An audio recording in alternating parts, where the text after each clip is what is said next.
Indian railway ഞെട്ടിച്ച ശ്രീകൃഷ്ണന്റെ കഥ അറിയാമോ? വർഷം 1960. രാജസ്ഥാനിലെ വളരെ പ്രസിദ്ധമായ നഗരമായിരുന്നു മെർത്ത നഗരം. ഈ നഗരത്തിൽ ഒരു ചെറിയ റെയിൽവേ സ്റ്റേഷൻ ഉണ്ടായിരുന്നു. അവിടെ ആകെ ഒരു ട്രെയിൻ മാത്രമാണ് നിർത്തിയിരുന്നത്. ഈ റെയിൽവേ സ്റ്റേഷനിൽ ശ്രീകൃഷ്ണ ഭഗവാന്റെ പരമഭക്തനായ ഗുരുശരൻ ഒരു ഗാർഡ് ആയി ജോലി ചെയ്തിരുന്നു. നിത്യവും ആ ഭക്തൻ അടുത്തുള്ള ചാർഭുജ ക്ഷേത്രത്തിൽ ശ്രീകൃഷ്ണ ഭഗവാനെ പൂജിക്കുമായിരുന്നു. അദ്ദേഹത്തിന്റെ ഭഗവാനോടുള്ള ഭക്തി എല്ലാവർക്കും അറിയാമായിരുന്നു. അതിനാൽ അദ്ദേഹത്തിന്റെ പൂജ സമയം കണക്കിലെടുത്ത് ജോലി സമയം അവർ ക്രമീകരിച്ചു കൊടുത്തിരുന്നു.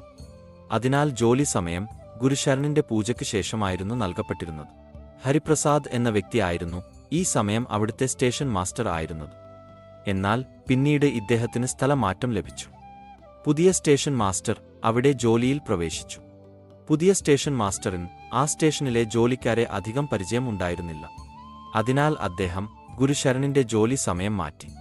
അദ്ദേഹം അറിയാതെ ഗുരുശരണിന് അദ്ദേഹത്തിന്റെ പൂജ സമയത്ത് ജോലി നൽകി. ഈ കാരണത്താൽ തന്റെ ഭഗവാൻ പൂജ ചെയ്യുവാൻ ഗുരുശരണിന് സാധിക്കില്ലായിരുന്നു. ഇതറിഞ്ഞ ഗുരുശരൺ സ്റ്റേഷൻ മാസ്റ്ററെ കണ്ട് തന്റെ ജോലി സമയം മാറ്റുവാൻ അപേക്ഷിച്ചു.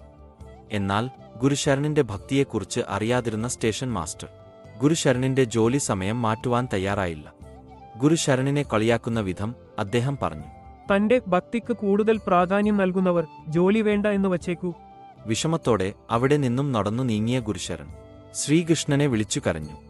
പിറ്റേന്ന് ഗുരുശരൺ തന്റെ സാധാരണ ഉള്ള ജോലി സമയത്തിൽ റെയിൽവേ സ്റ്റേഷനിൽ എത്തി. ശ്രീകൃഷ്ണ ക്ഷേത്രത്തിൽ പൂജ കഴിഞ്ഞ ശേഷം പഴയ ജോലി സമയത്തിലാണ് എത്തിയത്. പുതിയ സമയക്രമം അനുസരിച്ച് നേരത്തെ എത്തേണ്ടതായിരുന്നു. റെയിൽവേ സ്റ്റേഷനിൽ എത്തി തന്റെ ഡ്യൂട്ടി ചാർട്ട് അന്വേഷിച്ച ഗുരുശരണിനെ കണ്ട അവിടെ ഉള്ളവർ ഞെട്ടി.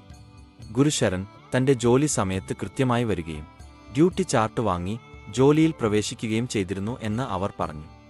അത്ഭുതം! ഗുരുശരൺ തന്റെ ജോലി സമയത്തിൽ ക്ഷേത്രത്തിൽ പൂജ ചെയ്യുകയായിരുന്നു പറഞ്ഞു. എന്നാൽ പിന്നെ ആരാണ് ഗുരുശരണിന്റെ അപരനായി ജോലിക്ക് പ്രവേശിച്ചത് എന്ന് ഉത്തരം കിട്ടാത്ത ചോദ്യമായി നിന്നു. എന്നാൽ ഗുരുശരൺ ചെയ്യേണ്ട ജോലി കൃത്യമായി ചെയ്തിട്ടുമുണ്ട്. ഒടുവിൽ ഗുരുശരൺ തന്നെ ആ സത്യം തിരിച്ചറിഞ്ഞു. അത് വേറെ ആരുമായിരുന്നില്ല, താൻ വിശ്വസിച്ച് പൂജിക്കുന്ന തന്റെ ശ്രീകൃഷ്ണൻ ആയിരുന്നു അത്. താൻ അവിടെ ഭഗവാനെ പൂജ ചെയ്യുമ്പോൾ തന്റെ ജോലിയിൽ പ്രശ്നങ്ങൾ വരാതിരിക്കുവാൻ സ്വയം ഭഗവാൻ ഇവിടെ റെയിൽവേ സ്റ്റേഷനിൽ വന്ന് ജോലി ചെയ്തു. തന്റെ ഭക്തനോടുള്ള ഭക്തിവാത്സല്യം കൊണ്ടാണ് ഇത് സംഭവിച്ചത് എന്ന് അദ്ദേഹം തിരിച്ചറിഞ്ഞു. മറ്റൊന്നും ആലോചിക്കാതെ ഗുരുശരൺ തന്റെ ജോലി രാജിവച്ചു. സ്റ്റേഷൻ മാസ്റ്ററും മറ്റുള്ളവരും തീരുമാനം മാറ്റുവാൻ ശ്രമിച്ചെങ്കിലും അദ്ദേഹം തന്റെ തീരുമാനത്തിൽ ഉറച്ചുനിന്നു. ശിഷ്ടകാലം ക്ഷേത്രത്തിൽ ഭഗവാനെ പൂജിച്ച്